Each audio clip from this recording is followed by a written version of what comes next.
नमस्कार दोस्तों। मुझे यहाँ से मिलता है ब्लैक गोल्ड। और ये ब्लैक गोल्ड कैसे मिलता है आज मैं आप सबके साथ शेयर करूँगी। तो दोस्तों ये मेरे घर के पीछे का एरिया है जहाँ पर काफ़ी बड़े बड़े पेड़ हैं, आम के पेड़ हैं और आंवला है, अमरूद है। तो ये है ब्लैक गोल्ड। जी हाँ, ये कचरा नहीं है, ये ब्लैक गोल्ड है। और ये देखिए कितना छोटा सा आम है जिसमें फ्लावरिंग हुई पहली बार। देख सकते हैं बहुत ही छोटा सा पौधा है ये। और इस समय आम में बौर आई हैं, यानी कि बहुत ज़्यादा इस तरह से फूल निकले हैं जिससे कि आम जो है तैयार होना शुरू होगा। तो बहुत अच्छी खुशबू भी आती है यहाँ पे इस टाइम पे। और बहुत सारे जो पॉलिनेटर्स भी बहुत इकट्ठे होते हैं। तो ये है ब्लैक गोल्ड। गार्डनिंग में इसे ब्लैक गोल्ड माना जाता है। ये बेकार नहीं, ये कचरा नहीं है। तो ये डेली कुछ ना कुछ पत्तियाँ इस समय गिर रही हैं और इसी से बनता है ब्लैक गोल्ड, जो कि पौधों के लिए बहुत ही फ़ायदेमंद है।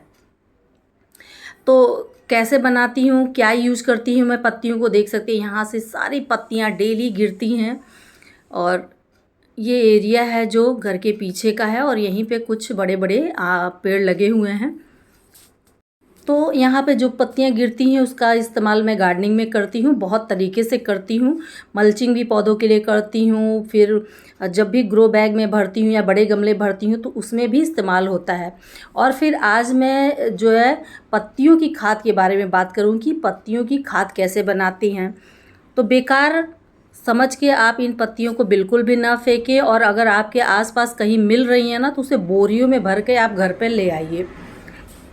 पत्तियों की खाद लीफ मोल्ड गार्डन के लिए काला सोना यानी कि ब्लैक गोल्ड मानी जाती है, क्योंकि यह मिट्टी के टेक्सचर को सुधारती है और मॉइस्चर होल्ड करती है। जी हाँ, और आम, पीपल, नीम या बरगद की पत्तियाँ सबसे बेस्ट होती हैं। यूकेलिप्टस या वॉलनट की पत्तियाँ अच्छी नहीं होती हैं तो इसका इस्तेमाल ना करें। और अगर पीपल की पत्तियाँ मिलती हैं तो सबसे बेस्ट होता है। पत्तियों से बनी हुई खाद पौधों के लिए मैजिकल फर्टिलाइज़र है। ये काला सोना मिट्टी को हल्का और हवादार बनाता है। गर्मियों में पौधों को सूखने से बचाएगा, नमी बना कर रखेगा, क्योंकि यह मिट्टी में जो है बहुत ही ज़्यादा सॉफ्ट बना देता है और नमी होल्ड करके रखता है। तो गर्मियों में तो ये सबसे बेस्ट होता है। देख सकते हैं और भी यहाँ पर पौधे लगे हुए हैं जो कि ज़्यादातर मैंने बोरियों का इस्तेमाल किया है। और इन सब बोरियों को भरने में मैं इन्हीं सूखी पत्तियों का इस्तेमाल करती हूँ। तो इस तरह से वो नीचे खाद भी बन जाते हैं और जो है मिट्टी भी कम लगती है और पौधों को नमी भी मिलती रहती है, जिससे कि मुझे बहुत ज़्यादा पानी नहीं देना पड़ता है।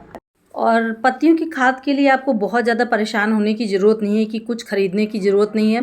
फ्री में ही ये खाद बन जाता है। एक कोई बड़ा पॉलीथीन ले सकते हैं, बोरी या कट्टे ले सकते हैं, थर्माकोल का बड़ा बॉक्स भी ले सकते हैं, कोई बड़ा प्लास्टिक का ड्रम भी ले सकते हैं। और साथ ही ध्यान रखिए कि इसमें कुछ होल्स भी बनाना ज़रूरी रहता है। तो ये देखें यहाँ पर भी मैं इकट्ठा करती रहती हूँ, ये देख सकते हैं। तो कुछ किचन वेस्ट से भी मैं खाद बनाती हूँ। यहाँ पे मैंने राइस हस्क रखा है, खाद रखा है, किचन वेस्ट से तैयार हुई खाद रखी हुई मेरी। तो ये गार्डन का पूरा एरिया का मैं इसी तरह से इस्तेमाल करती हूँ, जिससे कि कभी कभी बोला जाता है कि भाई आपने तो इसको कबाड़ बना दिया है। देख सकते हैं यह थर्माकोल का बड़ा बॉक्स है और यहाँ पर मैं इस तरह से किचन का जितना भी वेस्ट होता है, सब्जियाँ, फल, उन सब को मैं इसी थर्माकोल में डालती जाती हूँ और उसके बाद ये बहुत ही अच्छी खाद बनकर तैयार हो जाती है। तो पत्तियों की अगर आप खाद नहीं बना सकते हैं, नहीं बनाना चाहते हैं, तो मल्चिंग में भी ये सहायक होती है। इस समय इतनी गर्मी पड़ रही है और आगे जाके और भी गर्मी पड़ेगी मई जून में। तो अगर आप सूखी पत्तियों को मिट्टी के ऊपर एक हल्की परत की तरह बिछाते हैं तो खरपतवार भी नहीं आएंगे और वीड्स भी नहीं होंगे। खरपतवार, वीड्स नहीं बनने पाएंगे। यहाँ पे देखिए मैंने एक बोरी लिया है और इसी में मैं खाद बनाऊंगी। अभी मैं आपको खाद नहीं दिखा सकती क्योंकि मैंने सभी जो पत्तियों की खाद का इस्तेमाल हैंगिंग बास्केट में और जो पौधे हैं कटिंग लगाने वाले उन सब में इस्तेमाल कर लिया है। तो इस तरह से कोई भी आप बोरी या कोई भी ऐसा बड़ा कंटेनर भी ले सकते हैं। तो यहाँ पे हम सिर्फ ब्राउन यानी कि सूखी पत्तियाँ ही इस्तेमाल करेंगे लीफ कंपोस्ट बनाने में। और दूसरा तरीका ये है कि पत्तियों का और क्या इस्तेमाल करें। तो यहाँ पे ये दो पौधे जो है आज मैं रिपोर्ट करूँगी और ये दोनों ही फ्री के पौधे मुझे मिले हैं। एक जामुन का है और इस पौधे का नाम मुझे नहीं पता। अगर आप लोगों को पता हो तो प्लीज़ कमेंट करिएगा, और चैनल पर न्यू है तो प्लीज़ आपसे रिक्वेस्ट है चैनल को सब्सक्राइब कीजिएगा, लाइक कीजिएगा, शेयर कीजिएगा, और कमेंट करके ज़रूर बताइएगा कि आपको ये वीडियो कैसा लगा, और हाई पॉइंट प्लीज़ ज़रूर दीजिएगा।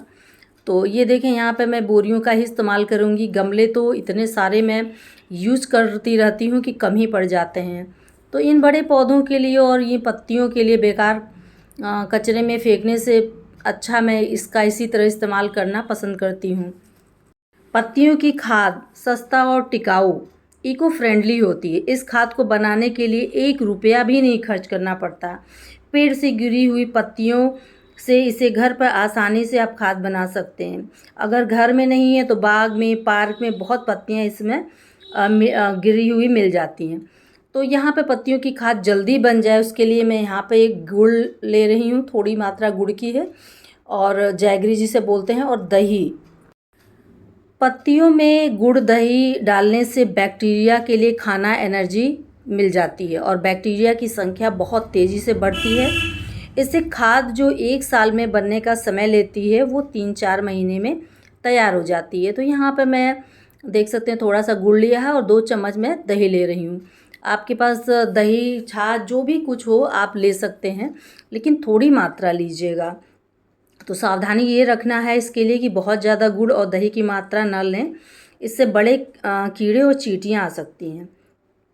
इतना ही डालें कि बैक्टीरिया को किक स्टार्ट मिल जाए, यानी कि जो है सूक्ष्म जीव पनपने की शुरुआत हो जाए, जिससे पत्तियों की खाद बनने की प्रक्रिया स्टार्ट हो जाए। तो यहाँ पे मैंने इसको एक बोरी में लिया है, और उसके बाद यहाँ पे मैं देखें इस तरह से इसमें डाल दूँगी, और ये खाद बनने की प्रक्रिया शुरू हो जाएगी। और आप चाहें तो इसमें वर्मी कंपोस्ट या फिर गोबर की खाद भी ले सकते हैं, इससे भी खाद बनने की प्रक्रिया जल्दी शुरू हो जाती है। पत्तियों की खाद बनने थोड़ा सा समय लेता है, धैर्य मांगता है, और आप भूल जाइए इसको, इस तरह से डाल करके आप भूल जाइए और इंतज़ार कीजिए, और आपका ब्लैक गोल्ड तैयार हो जाएगा। पत्तियों की खाद बनाने में 6 या इससे ज़्यादा का समय लग सकता है। महीने में 1 बार इसे ऊपर नीचे पलटते रहें, और बीच बीच में पानी का छिड़काव भी करते रहें। गर्मियों के दिनों में ज़्यादातर इस तरह से मैंने इसको बांध दिया, और यहाँ पे एक कोने में मैं इसको रख दूँगी। धूप में नहीं रखना है इसको, छाया में ही रखना है। पत्तियों को गीला करें, ध्यान रहे कि सिर्फ नमी होनी चाहिए, पानी बहुत ज़्यादा मात्रा में ना डालें। तो इस तरीके से देखें, यहाँ पे मैं इस तरह से पत्तियों की खाद बनाने की प्रक्रिया शुरू कर देती हूँ, और ये बाकी बची हुई पत्तियों का मैं जो है इस्तेमाल आपको बताती हूँ। तो आप कई तरीके से जो गार्डन की सूखी पत्ती हैं उसका इस्तेमाल कर सकते हैं। तो देखें ये मिट्टी बहुत सख्त हो गई है, तो इसके निकालने का तरीका है कि थोड़ा थोड़ा हाथों से इस तरीके से आप जो है बोरी को या ग्रो बैग को हल्का सा उसकी रूट्स को ढीला करें। देख सकते हैं आसानी से निकल गया। और ये फ्री के प्लांट है, जब हम गार्डनिंग करते हैं तो बहुत सारे ऐसे प्लांट्स हमें फ्री में मिल जाते हैं। तो देखिए दोस्तों, अगर हमको गार्डनिंग करने का शौक़ है तो हमें कहीं नहीं कहीं बहुत सारे रास्ते मिल जाते हैं, और बचत वाली गार्डनिंग मैं करती हूँ। बहुत ज़्यादा मैं खर्चे नहीं करती हूँ गार्डनिंग के लिए। बोरियों का, वेस्ट कंटेनर्स का, और इस तरह से पत्तियों का, सब्जियों के छिलकों का खाद बना करके मैं इस्तेमाल करती हूँ। मैं खाद खरीदती नहीं हूँ, और ये देख सकते हैं बहुत अच्छे होते हैं, कई साल ये चल जाते हैं। तो अगर आपके पास आप खाद नहीं बनाना चाहते हैं तो इस तरीके से आप जो है पत्तियों का इस्तेमाल कर सकते हैं गमलों तैयार करते समय। ये देखें इसकी जड़ें कितनी विकसित हो गई हैं। तो यहाँ पे मैंने हल्दी का पानी घोल लिया है, और अगर आपके पास फंजीसाइड नहीं है तो आप हल्दी का इस्तेमाल कर सकते हैं, और दालचीनी का भी इस्तेमाल कर सकते हैं, जिससे कि जो भी फंगस वगैरह होंगे तो वो हट जाएंगे, फंगस नहीं लगेगा पौधे में। तो इस तरह से मैं इसको थोड़ी देर इसको पानी में छोड़ दूँगी, और देखते हैं क्या होता है। लेकिन मैं पौधों को फेंकती नहीं हूँ, कोई भी पौधे मुझे मिल जाते हैं तो उनको लगा लेती हूँ। और यहाँ पर देख सकते हैं ये धान की भूसी यानी कि राइस हस्क है, तो इसे मैंने इस तरह से एक बोरी में मंगा के रखा हुआ है।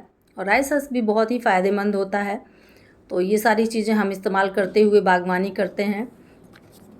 तो पत्तियाँ भी अगर आप पौधे में मिलाएंगे ना तो एक स्पंज का काम करता है, नमी बरकरार रखता है, ख़ासतौर से गर्मियों में। पत्तियों की खाद या राइस हस्क जो होता है ये मिट्टी के टेक्सचर को बेहतर बनाती है। अगर मिट्टी बहुत सख्त है या चिकनी है तो इसे हल्का और भुरभुरा बनाती है, जिससे पौधों की जड़ें रूट्स आसानी से फैल सकती हैं। तो इस तरीके से मैं राइस हस्क का इस्तेमाल करती हूँ। देख सकते हैं मैंने पहले पत्तियाँ डाल दिया और इसके बाद राइस हस्क डाल दिया। तो ये हमारा जो भी गमला या ग्रो बैग या कोई भी कंटेनर है, सबसे पहले तो इसको बहुत ही लाइट वेट बनाता है। तो अगर आप किचन गार्डनिंग करते हैं, बड़े बड़े ड्रम रखते हैं, तो छत पे ज़्यादा वज़न ना पड़े तो आप इन सब चीज़ों का इस्तेमाल कर सकते हैं। और उसके बाद देखें इस तरह से मैं, ये देखिए जड़ें कितनी खूबसूरत लग रही हैं। और ये अपने से ही पता नहीं कैसे ये पौधा निकल गया था। तो मैंने छोटा था तो एक ही ग्रो बैग में लगा दिया था। अब मैं दोनों को अलग अलग लगा रही हूँ। देख सकते हैं कितनी खूबसूरत इसकी पत्तियाँ लग रही हैं। ये जामुन है और इस प्लांट का नाम तो मुझे नहीं पता, तो प्लीज़ कमेंट करके ज़रूर बताइएगा। और उसके बाद अब मैं एक एक करके इन दोनों पौधों को अलग अलग बोरियों में लगा दे रही हूँ। छोटी छोटी बोरियां हैं तो बहुत अच्छी रहती हैं। और ये जो हल्दी का पानी था मैं वापस उसी में डाल दूँगी। ये सूखी हुई पत्तियाँ बेस्ट मैनेजमेंट का काम करती हैं। ये गार्डन के कचरों को सही जगह इस्तेमाल करने का सबसे अच्छा तरीका है। तो आप भी ज़रूर इस काले सोने को फेंके ना। अगर आपके पास आसपास नहीं है तो आप पार्क में से भी ला सकते हैं, या फिर अपने गार्डन की जितनी भी पत्तियां गिरती हैं उसको कचरे में ना फेंकते हुए आप इस तरीके से इस्तेमाल कर सकते हैं।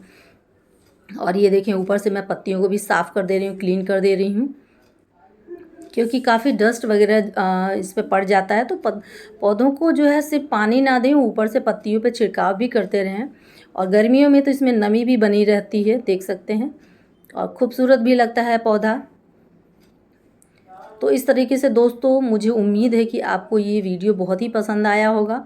और पसंद आया हो तो प्लीज़ लाइक, शेयर और कमेंट ज़रूर कीजिएगा। कमेंट करके ज़रूर बताइएगा कि आपको ये वीडियो कैसा लगा। और इस तरीके से भी आप लोग भी अपने गार्डन में जो है पत्तियों का, बोरियों का और किचन वेस्ट का इस्तेमाल कर सकते हैं और ऑर्गेनिक गार्डनिंग शुरू कर सकते हैं। गार्डनिंग बहुत महंगा नहीं होता है और कम खर्चे में इस तरह से हम गार्डनिंग शुरू कर सकते हैं।